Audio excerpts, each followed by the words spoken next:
Good morning, welcome, and happy Sunday. I am so excited to be welcoming you to Weightless and Mind, Body, and Spirit, hosted by yours truly, Dr. Carol Penn. This exciting 10-part series in Season 8 is presented by Penn Global Visions and Penn Global Medical and my team of super friends as we explore the worlds of weight loss maintenance, aging in reverse, heart health, and optimizing health and well-being in mind, body, and spirit. Today's episode of Weightless and Mind, Body, and Spirit explores the very important concept and topic of when there is a thorn in the side of the community, how reparations could heal the racial divide. So let's listen to our wonderful theme music and get ready to get the party started.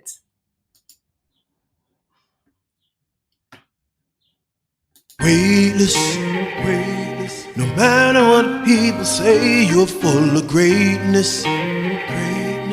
Time you opened up your eyes, you were courageous. If only they could see you going through your paces. It's amazing. Weightless, no matter what people say, you're full of greatness. Time you open up your eyes, you walk courageous. If only they could see it going through your paces. It's amazing. Weightless, no matter what people say, you're full of greatness. Time you opened up your eyes, you were courageous. If only they could see you going through your paces. It's amazing.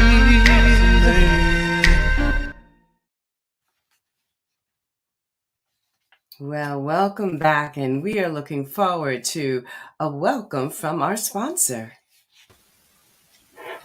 Weightless and Mind, Body, and Spirit is brought to you by Penn Global Visions and Penn Global Medical. Thank you for joining us on this last episode of Season 8, and we invite you to listen to the podcast of all of our shows at anchor.com. Now let's return to our host, Dr. Carol Penn, with her super friend guest. Oh, well, thank you so much. However, I just want to take the mindful pause this morning. This is Memorial Day weekend, and we honor all of those men and women who have served and have fought to preserve our rights and our freedoms. Thank you for your service. And we also pause this morning to acknowledge what is occurring across this nation today, across this globe today, those that are involved in war in the Ukraine, the almost countless mass murders that have occurred. Of course, the big ones that are getting our attention, Buffalo and Uvalde. We are with you. We hear you. We see you.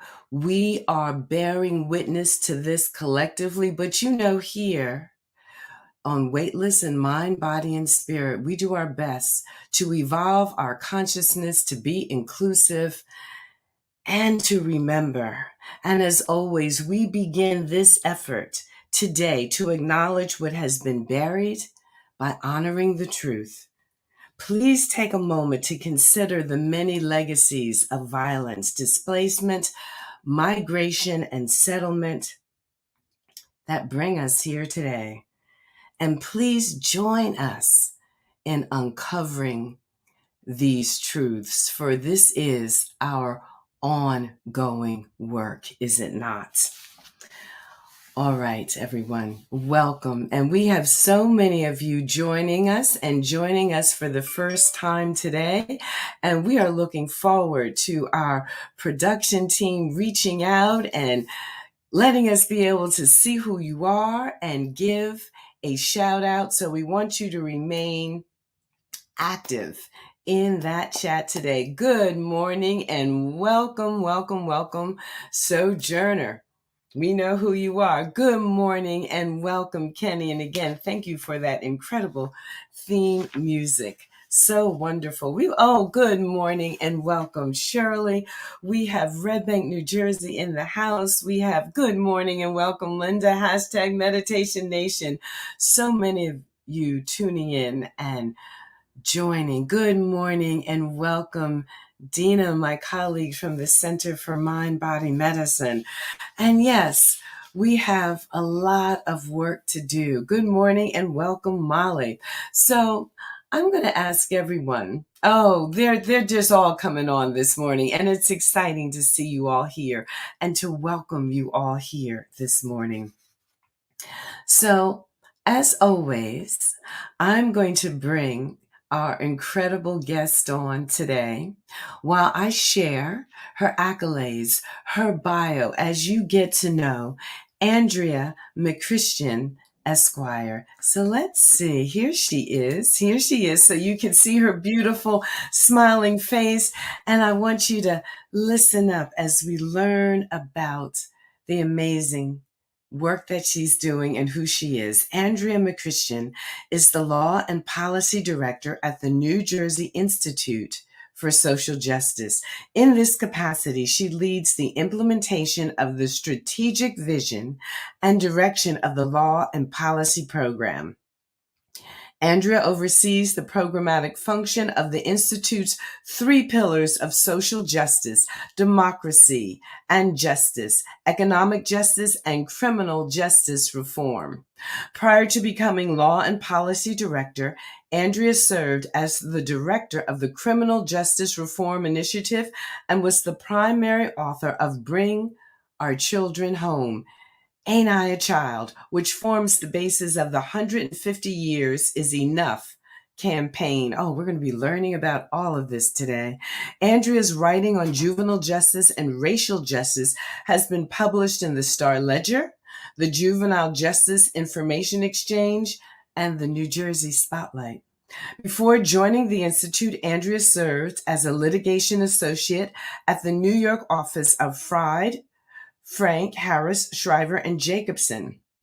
During her time as Freed Frank, Andrea worked on complex commercial litigation and pro bono cases.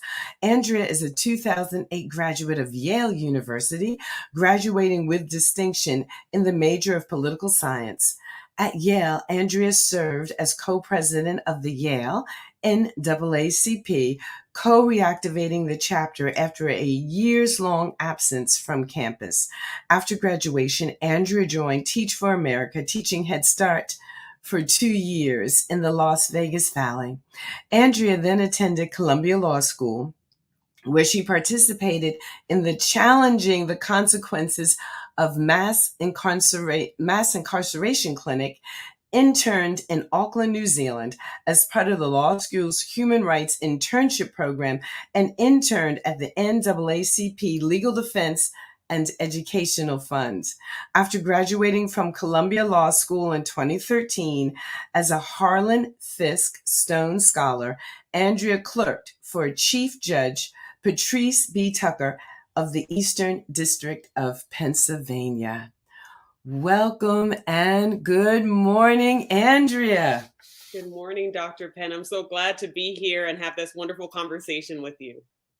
Absolutely. We're excited to get started for sure. There is so much that we can talk about. But what I want to put right in at the top is that I think your being here today is a harbinger of hope. Because when things get tough for me, when things seem bleak and hopeless and upsetting, I always want to know, what is it that I can do to improve things, even if it's just moving the needle a little bit? And we're certainly going to have some call to actions today where our wonderful audience that's here participating live, as well as those who watch during the week, will be able to, just ignite their allyship, their accompliceship, and their activism all in one fell swoop. And there's one topic that, while we were prepping for the show, that just kept coming up as an underlying theme. And if you will, I'd like to start there. And I'll open with this quote from Dr. Martin Luther King: "Of all the forms of inequality, injustice in health is the most shocking and inhumane." So that is something that seems to be undergirding a lot of what we're talking about today, because as those of us who live in marginalized communities or who have been minoritized, certainly those of us living in Black and brown bodies or any bodies that have been othered, feel the impact of this in our daily walk of life. And I understand that New Jersey has some legislation that is actually looking at these issues. So can we take a dive in and start there? I'm a doctor, so, the health thing always comes to my mind immediately. Sure, Dr. Penn. So, something to your point, New Jersey is recognizing at the state level, as we are recognizing at the national level, that racism is really a public health crisis, where this is something where we as Black people go out into the world and are already subject to a number of racial disparities that we take home with us. We take it into our homes, we take it into our communities, we take it into our families.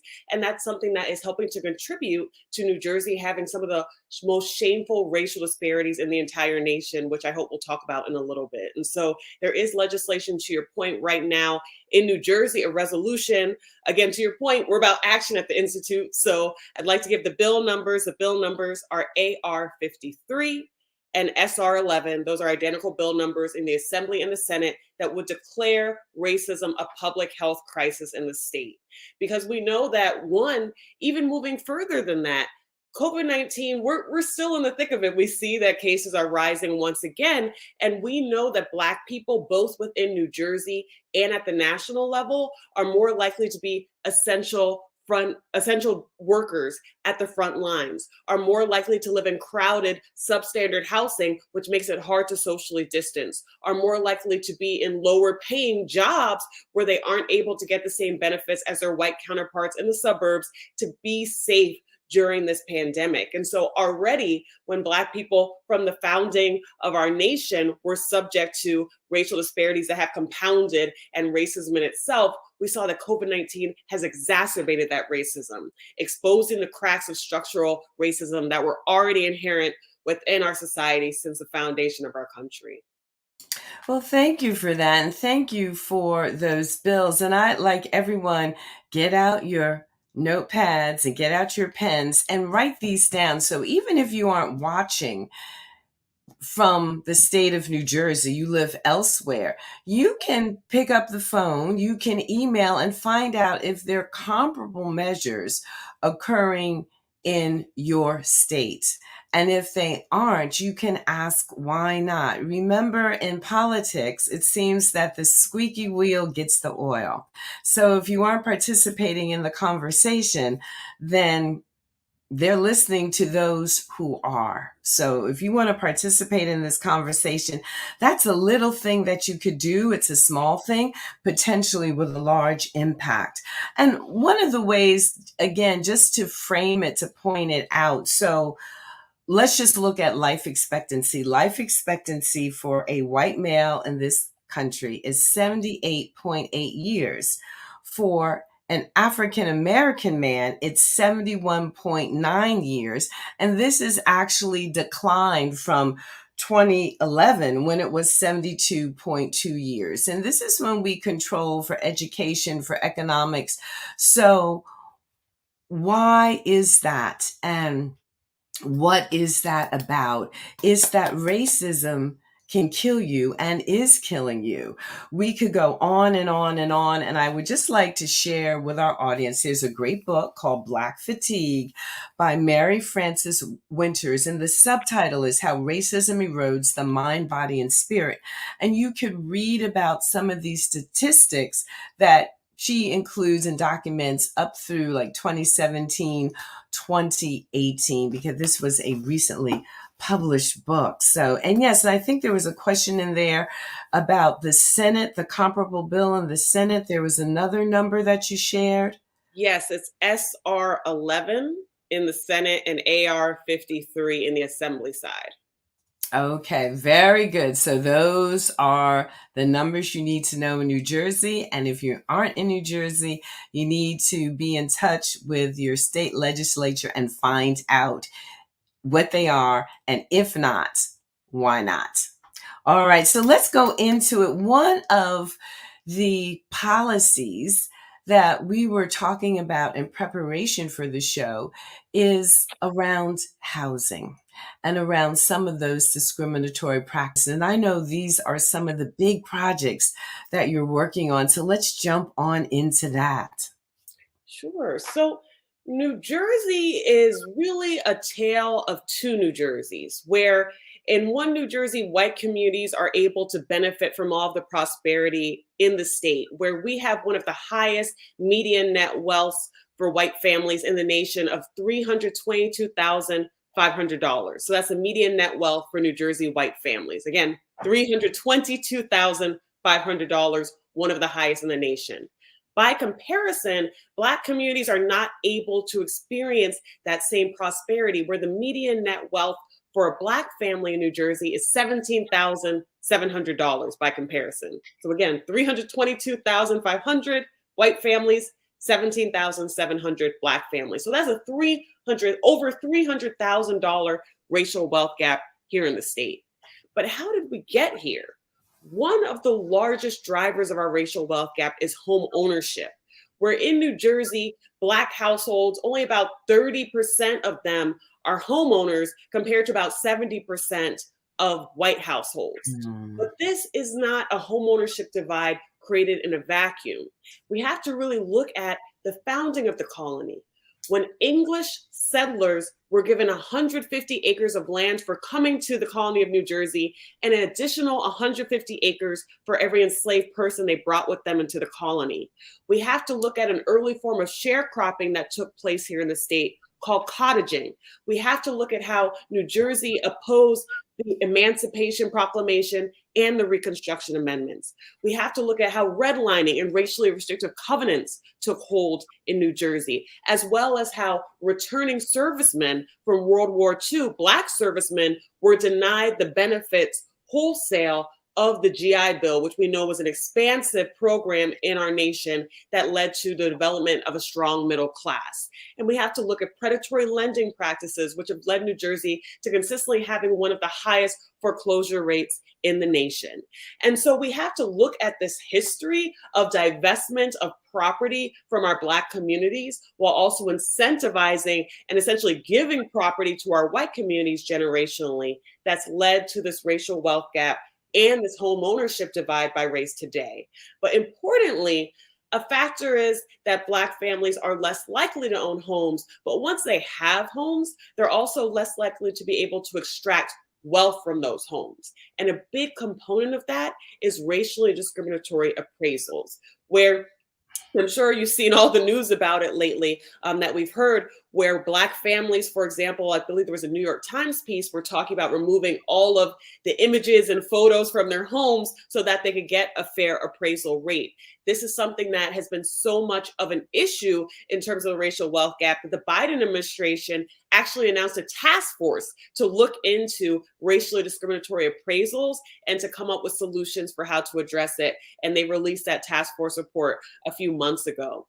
This is something in New Jersey we've heard anecdotally is a major issue, but unfortunately there's no database or accountability tool to track how widespread this is and to make sure that appraisers stop this shameful practice. And so we're excited to support a bill, S777, which would prevent racially discriminatory appraisals. That's actually going to the New Jersey Senate this Thursday in committee at 10 a.m. And so something that anyone who is interested in supporting this bill, which would, with the amendments that we propose, make sure that there's a database created to prevent this practice, to make sure that people who are selling their homes are armed with information about how to report if they feel a racially discriminatory appraisal has happened. But you can go to our website, njisj.org, and our action center to go and tweet, email, and call your local legislators to pass this important bill now, which we think is an important, critical piece of home equity development, which will lead to wealth accumulation and generation in our Black communities in New Jersey. And I see we need to drop one of those W's in there. But yes, that's go to the website of the New Jersey Institute for Social Justice. So I just want to recap. You said so much there, starting with, I had never heard of this term, cottaging. And you said it was a form of sharecropping. Now, I know with sharecropping, again, this came about in the Reconstruction era, and Black and white families were impacted by sharecropping, although it, again, disproportionately affected Black families. I know my mom's side of the families, they ended up sharecropping their own land. So again, losing any opportunity to derive wealth from the land. But tell me a little bit about cottaging. How was it similar and how was it different? And the fact that it happened here in New Jersey, kind of sowing the seeds for this horrible, horrendous wealth gap that we have. Sure. I mean, it was exactly that, Dr. Penn. It was after the end of slavery.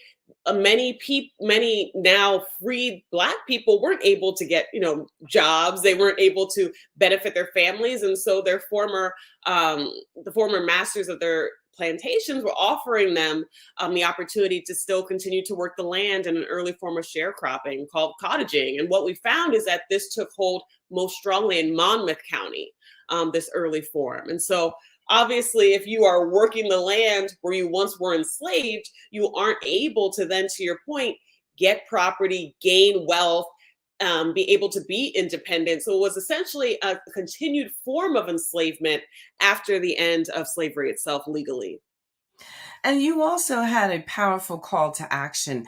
People are asking me every day, I feel hopeless. I feel helpless. I'm overwhelmed. What can I do? Is there anything I can do? So what was that call to action? What's happening this Thursday? Let's get that together, because someone out there today that's listening right now might say, that's what I can do. And you're saying that something can make a difference.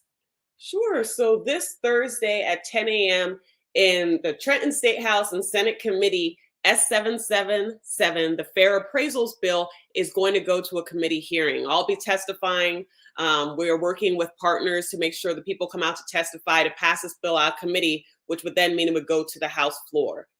Something that we are actually encouraging is, if you feel that you were subject to a racially discriminatory appraisal, we're trying to gather the stories, because, as I mentioned, a big pushback with this bill specifically is that there is no quantifiable data, like no percentages, but it's a circular argument because this bill doesn't exist. There's no way to gather that data. So if you have an impacted story, we'd love to hear from you at the Institute. My email is amcchristian@njisj.org. You can just email the general contact list on our website as well. But we'd love to gather your story so that we can show New Jersey this is an issue here. People aren't impacted, and we need this bill to pass to import accountability into the appraisals process. Very, very important. And so Andrea's inviting you to email her. And so I hope that, so McChristian at ISJ.org. So we're going to drop that so people can capture your email address. I'm certainly going to be sharing it with my mailing list this Thursday. And can we show up in Trenton if we're in the town, in the state, in the area? The only thing is, because typically you would have been able to, but because of COVID protocols, to my knowledge, it's still limited to people who are going to be testifying. Okay. All right. So we have to keep our eye on that as that is in fact beginning to change. But these things are important. My family was the first African-American family to purchase property on the east side of Red Bank. They were greeted. The foundation of the home was we had a cross burning here. So racialized terror to, discourage my grandfather from continuing with what he wanted to do. He did it anyway. And here we are, several, 4 generations into being in Red Bank.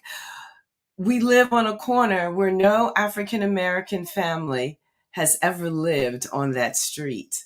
Now, how is that? It's a lovely street, but no and that was cultivated. That was on purpose to keep it to this day as it is. And recently, friends just down the street, which is in a neighboring town, real estate told them, take all the pictures down. You don't want people to know that a African American family owned this house. So this is 2022. This is not yesterday. This is alive and well and going on today. And people need to be aware of it. I'm witnessing it on a daily basis. I'm living it on a daily basis. This is where I grew up and hasn't changed since when I grew up. So let's move on. The hour is going so quickly, but something else that is near and dear to your heart, and that is youth justice, the whole history of youth incarceration in the state of New Jersey. What's going on there, and how can people get involved there? Sure. And so to frame the issue, I want to talk about the Bordentown School. So the Bordentown School was a state-run elite boarding school that New Jersey operated for over 50 years. It was created in the late 1800s by the formerly enslaved Reverend Walter Rice and educated scores of New Jersey's Black students on 400 acres in Bordentown, New Jersey. This is called the Tuskegee of the North after Booker T. Washington's Tuskegee Institute, and combined vocational training along with college preparedness, and was visited by Albert Einstein, Eleanor Roosevelt, Paul Robeson, and many other luminaries. After the Bordentown School attempted to integrate after the end of school segregation, but was unsuccessful in doing so, the school closed. And now what sits on the land that was once home to the Tuskegee of the North, one of the most elite prep schools for Black students in the nation? Hayes, New Jersey's only girls' youth prison. And across the street sits JMSF, the state's most youth prison for boys. We have literally become the school to prison pipeline realized here in New Jersey. And I want to set that, I always like to tell the Bordentown School story because I think it sets a frame of the investment that New Jersey is making in its Black young people. Right now, we have the worst Black to white youth incarceration disparity rate in the nation, with the Black youth about 17 times more likely to be incarcerated than their white counterpart, even though research shows that for most offenses, Black and white youth are committing them at similar rates. In addition, we're incarcerating these mostly Black youth in largely empty failed youth prisons. We are spending over $600,000 to incarcerate each young person in our state's youth prisons. And with only around 100 young people locked up across the whole state, our youth prisons are 75% empty. But in addition, they aren't rehabilitated. About 20% of young people who are released from these facilities end up right back there within 3 years. And so in order to see this as a racial justice moment, that our nation and our state needs to look at closing failed youth prisons, prioritizing money in the communities most impacted by youth incarceration so our young people never end up in the system at all, and transforming what it looks like if our young people do need to be out of home for public safety reasons. The Institute joined with partners to launch the 150 Years is Enough campaign, launched on the 150th anniversary of the opening of Jamesburg, which is the state's largest youth prison for boys. And we had great success, where only about 6 months later, former Governor Christie announced the closure of 2 youth prisons, but unfortunately also the construction of 3 smaller ones. Now, again, we think this isn't a time for a construction project. We know that, a big piece of closing our state's youth prisons is going to be making sure that there's a workers' transition plan, because about 500 workers are employed in these largely empty facilities. But we know that we can't uphold a broken system that hurts our Black kids just for jobs.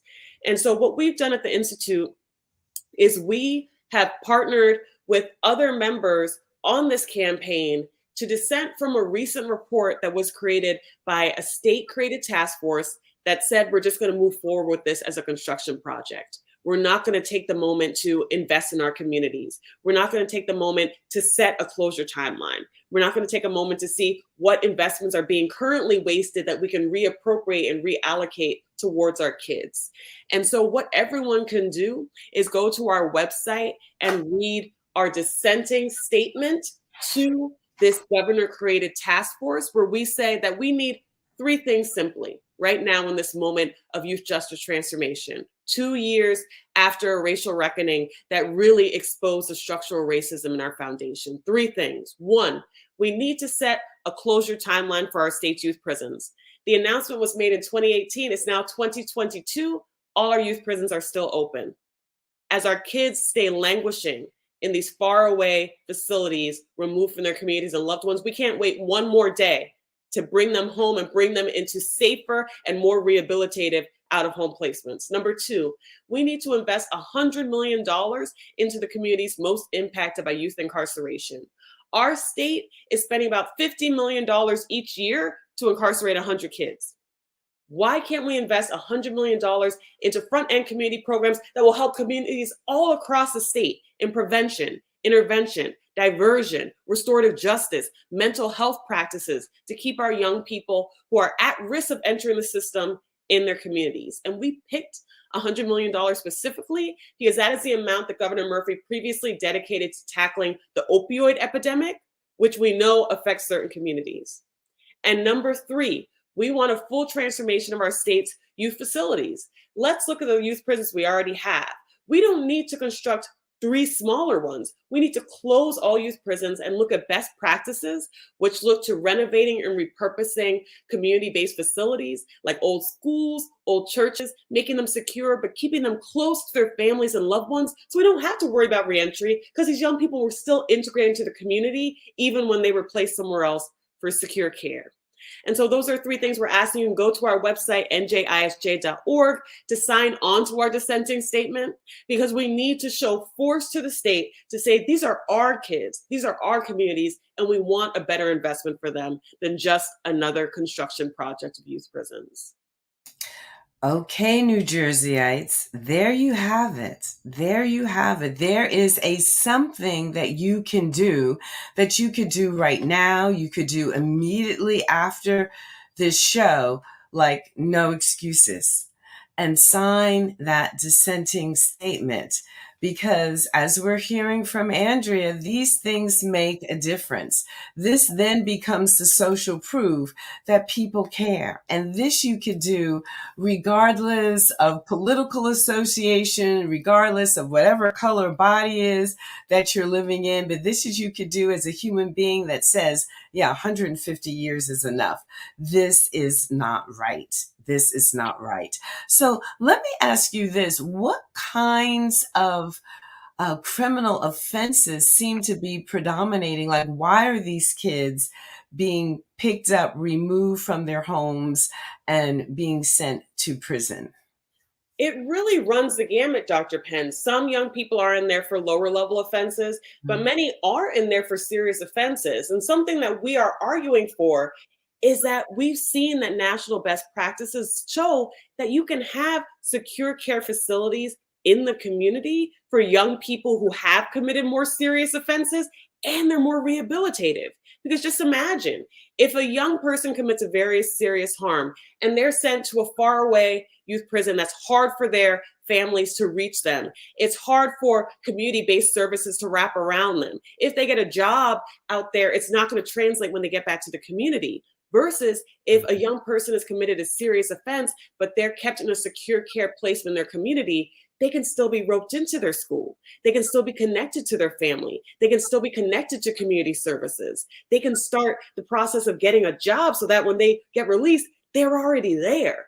And so even we don't focus on the offenses because we know that no matter what the offense is, we have seen the research has shown that community-based programs and placements are better and more rehabilitative for our young people. And if we really care, if we really want to help our young people, knowing that the brain science shows that their brains are constantly rewiring through age 25 and that they're eventually going to age out of this kind of behavior, we should be giving them every benefit and resource to wrap around and rehabilitate so that they can go back and be great members of their communities. No, absolutely. And that, to your point, those frontal lobes are still developing. They're in their developmental stages until age 25. And so it is very important. And what kind of programs really do prove the point that these kids can be rehabilitated? And when they are in those rehabilitative programs, what are some of the activities that should be a part of these programs? Because I know there's an educator out there. There are people out there that are listening right now that are wondering these same questions. And who knows, they might be the person to come up with a curriculum, to come up with something that can offer our youth this and change the narrative.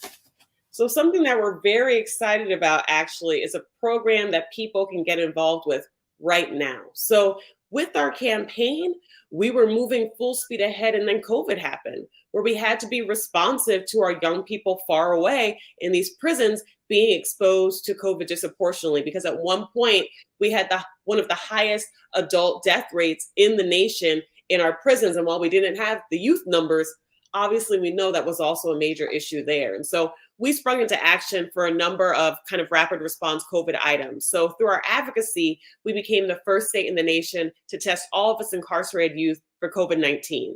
Second, we were able to partner with adult advocates to get about over 100 young people released from our state's youth facilities that had less than a year left on their sentence, who were going to be, disproportionately vulnerable to the pandemic. But the third thing we did is we said, hey, these young people are returning home. We need to start building a community-based system of care so that from being home in community-based programs all the way to secure care facilities, you're able to get these programs and services. So something that we advocated for and now is law is the appropriation of $8.4 million for the development of restorative justice hubs, restorative justice centers in Patterson, Camden, Trenton, and Newark. And so what these hubs will do, they work with the normal County Youth Services Commissions process, which is the body that doles out money for those intervention, prevention, diversion programs for young people, is that service providers can loop together, or they can do it on their own to respond to the RFP to develop a restorative justice hub. And they can be really bold with how they want this to look. That can be mental health services, that can be counseling, that can be educational services. Anything that will support these young people who are both returning home from these facilities and young people who are at risk of going into the youth justice system. So you can go to the JJC's website, jjc.org. That's the New Jersey Juvenile Justice Commission, who is in charge of running this program. I believe it is still about to be at the process where the RFPs are going to be going out, but you can go to the JJC's website, you can email them, ask where they are in the process. Again, those 4 pilot cities for this restorative justice pilot program are Patterson, Camden, Trenton, and Newark. So if you're in one of those cities, you work in one of those cities with a program that you think would be a great addition to this, please go to jjc.org and learn about the Restorative and Transformative Justice for Communities pilot program. Oh, thank you for that. You are giving us so much to do. Opportunities. And if a person is just called to pick any one thing, it will make a difference. So I don't want to hear I'm overwhelmed, I don't know what to do. Here's your what to do's. Here's an opportunity. And if you're not in this state, you want to ask about what's going on comparable in your state. And if not, why not? If you don't say anything, for sure it won't happen. We're enjoying this conversation with you so much, Andrea, but it's time to have a little break from our sponsor. So we're going to take a breath and we're going to welcome our sponsor back on in. See you on the other side.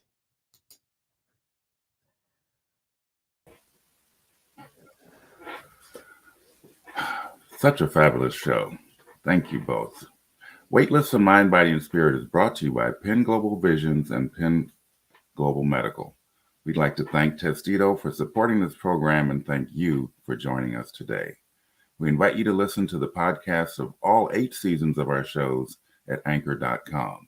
We'll be returning to live broadcast on June 19th with episode 1 of season 9. Thank you again, and let's return to Dr. Carol and her super friend guest, Andrea McChristian. All right, so here we are. We're going to continue on. It's a beautiful, beautiful, beautiful day here in New Jersey, and my soul is singing because I'm even seeing reflected in the comments. I don't live in New Jersey, but I know what to do now. And so, yes. Thank you, Rebecca. This is so important that people get an idea of what to do. And we knew just who to come to stimulate this conversation. So last but not least, let's talk about reparations and tell us what it is, what's happening here in New Jersey. The first time I heard you speak about reparations, and then a second time I heard you speak about reparations, I just knew I had to have you on this show to talk about this very important topic, because I do believe that reparations, when they're done well, could really be a path to healing the racial divide, not increasing it, but to healing it. Because I do believe that good people, kind people, focused people, evolving people want good things to happen for human beings. And that's what we're talking about here. So please take us into the reparations story and the reparations journey. Sure. So I think what's important is that we see in the present day New Jersey's home, as I mentioned before, to some of the worst racial disparities in the country. So we have the worst Black to white infant mortality rate in the nation, the biggest disparity, over 3-to-1. We have the highest, we have the worst Black to white incarceration disparity rates in both our youth and adult populations. We have the 6th most segregated schools for our Black students. We have one of the highest racial wealth gaps in the state. And so at every single measure, New Jersey has some of the highest racial disparities. Well, again, sometimes that's mind-blowing to people because they think New Jersey, this progressive bastion sitting on a hill, but that is not the experience being shared by all New Jerseyans, and it's largely stratified along race. But something that frustrates me often is that people look at this and say, okay, how can we solve these solutions today? How do we move forward as today as a starting point? But you can't understand how we got to these disparities without looking to our history. I already mentioned to you about the land and property disparate nature that occurred at the founding of the colony. But New Jersey was actually known as the slave state of the North. By 1830, over 2/3 of all enslaved people, in the North were held in New Jersey. As I mentioned, we opposed the Emancipation Proclamation. We opposed the Reconstruction Amendments. We had some of the strictest Black codes, which were racially restrictive codes that placed limits on Black people in the Northeast. And so we're seeing that from slavery through its lasting legacy. I mentioned foreclosures, redlining, racially restrictive covenants, all these different practices. We know that there's a history that has led to white people being given numerous benefits in our state, in our nation, while this was also stripped away by Black people. This wasn't something that just happened in the South. It wasn't some faraway idea. It happened here in New Jersey. And so what do we need to do? we need to account for that history. We can't understand how we have one of the largest racial wealth gaps in the nation without understanding that history of property divestment. We can't understand how we are such a segregated state in terms of school and otherwise without understanding, for example, the Newark Rebellion and how that prompted white flight into the suburbs, leaving the city. We can't understand these health disparities that we mentioned without understanding how Black people from in our nation and our state were not provided equal health care at the rates of our white counterparts. And so something that we have been advocating for at the Institute is a task force, which many would say is really low-hanging fruit. When we want just something to get done, it's a task force. But the resistance we've seen to this shows that we're on the right path, because we know that when there is resistance to an idea, it's usually the right idea. So something that we are advocating for is for New Jersey to create a statewide reparations task force that would address this history of slavery, its legacy on a number of fronts that I mentioned: health, education, mass incarceration, democracy, with, again, New Jersey first restricting the right to vote in its constitution in 1844, the same year that it said that people with criminal convictions could not vote, which we knew was a racially targeted practice. And so looking at all of these various factors, these various issue areas, uncovering this history, having public hearings, talking to impacted people, just like we're seeing with the Tulsa massacre, accounting with the people who are unfortunately now over 100 years old, who are the victims of that. And so understanding all these different histories and how we can develop today policies and practices to repair the harm. Many a time, the idea of reparations is boiled down to just a check. You want to hand Black people a check. Financial payment is, yes, a part of this, but it's only a part. We need to look at practices like student loan cancellation, which we know disproportionately impacts Black women, is a form of reparation. Closing our youth prisons and reinvesting into communities is a form of reparations. Making sure that our young people are not going to segregated schools is a form of reparations. Ending health disparities, racism as a public health crisis, and coming with it all the resources that that would bring is a form of reparations. And so we need to be bold and expansive. We've had a tough few weeks. We've had the 2-year anniversary of the tragic murder of George Floyd. We had the killing of our young students and teachers in Texas. We're still reckoning with what we saw in Buffalo, the hate crime we saw there. And many a time when these acts happen, we hear platitudes. We give hopes and prayers. That's all nice, but we need investment in our Black communities. We need resources. We need our Black young people to have access to quality food, to green spaces, to superb education, to quality and safe housing, to opportunities, to resources and community-based public safety rather than over-policing.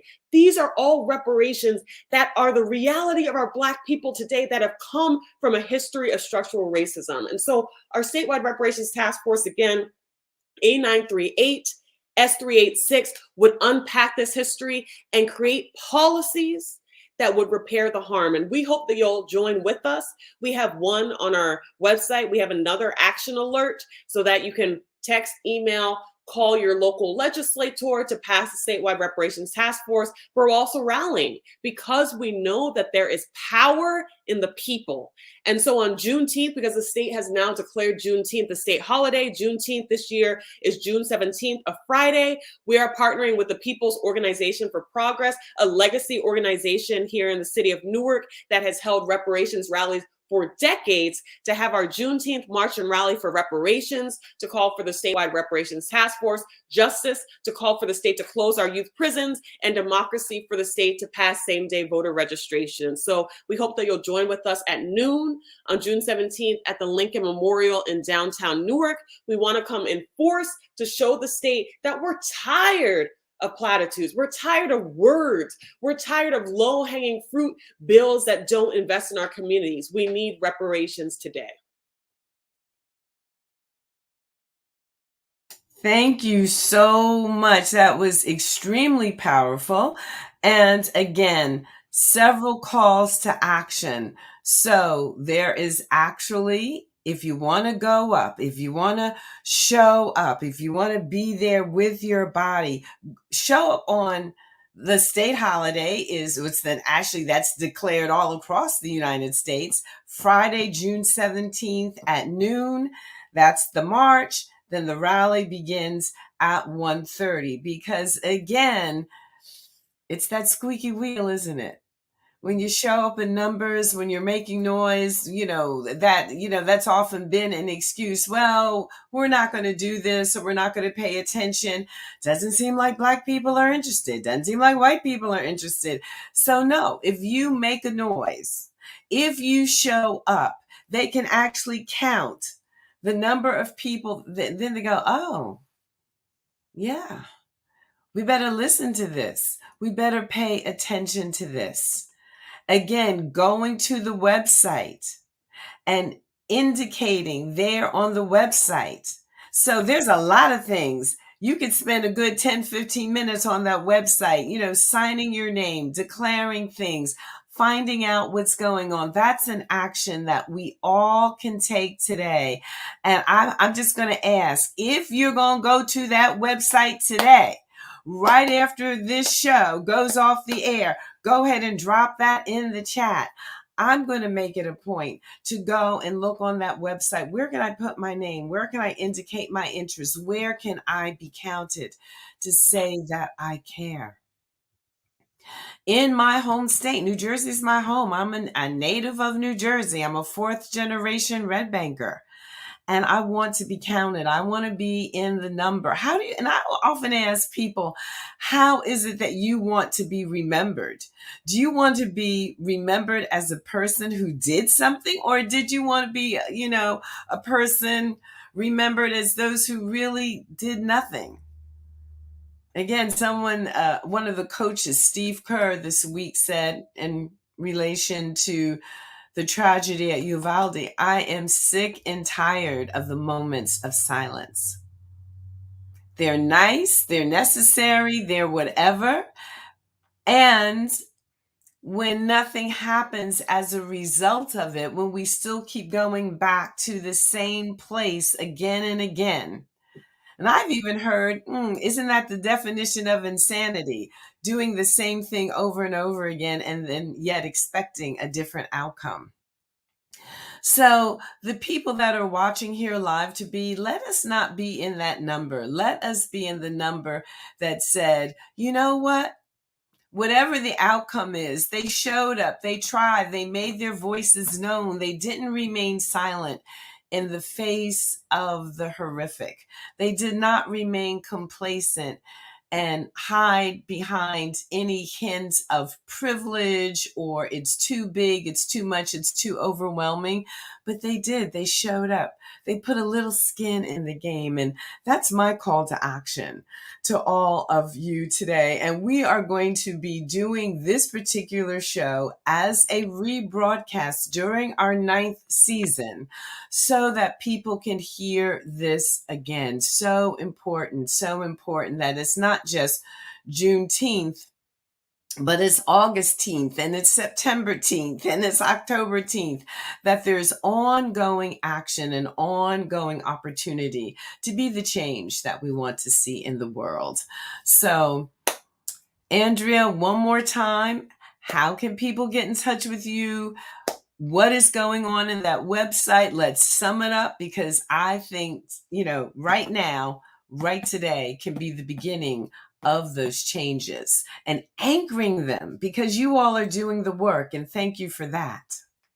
Thank you, Dr. Carol. I really appreciate being here with you. So in this moment where so many of us feel that we don't know what to do, there's lots that you can do. One, you can go to the New Jersey Institute for Social Justice's website at njisj.org. There you'll see our Action Center, which will take you to a number of action alerts. I was remiss to say earlier, there is a youth justice action alert to call on the state to close our youth prisons, and they're all there in our Action Center. You just click on all of them if you want to tweet, email, and call your legislator. You can email me at amcchristian@njisj.org if you have any questions. Also, if you want to share your story about you believe that you were subject, or someone you know was subject to a discriminatory appraisal, we'd love to have you come testify on Thursday, because as I mentioned, we've been told that there isn't enough data, and we know that there is, just because it's not quantifiable, and that's why we need this bill.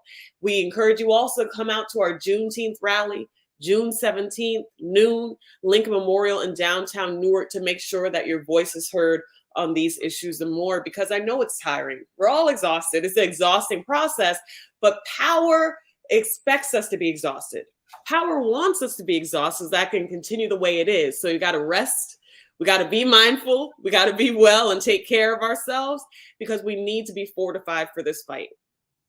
Absolutely. Thank you so much. And I would love to come up and support you and your team with some mindfulness. You know, that's my jam. You know, it's like we're going to change the world one breath, one meditation at a time. And we do get weary. The human body does get tired.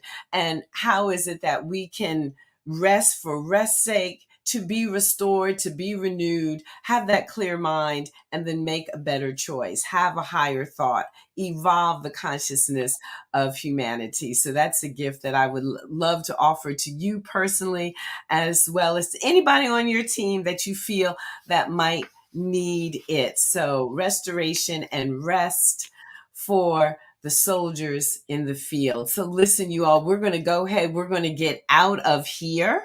I pledge I'll support anybody out there. So what are the numbers for the reparation studies bills? Yes, Molly, we want to know. Let's hear those numbers once more. The bills are A938, S386. They are also listed on the flyer, as well as on the Institute's website. We have a 2021 through 2022 action agenda to make Black lives really matter in New Jersey. And that has all our policy priorities, including all the bill numbers as well. Wonderful. So you can go to the website and see it all, right? So we have people that are saying thank you. And I personally want to thank you. This isn't the end. This is the beginning.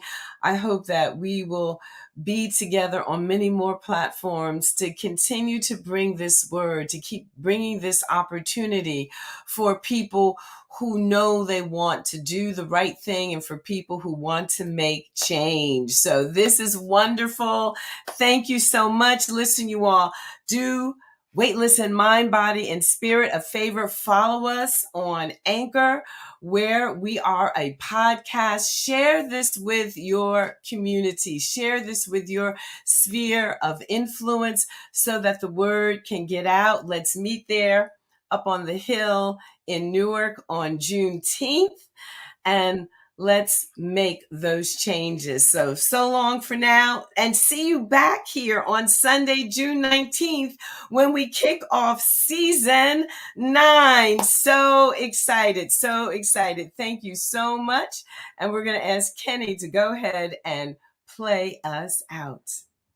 Weightless, weightless. No matter what people say, you're full of greatness. Greatness. Time you opened up your eyes, you were courageous. Courageous. If only they could see you going through your paces. It's amazing. Weightless.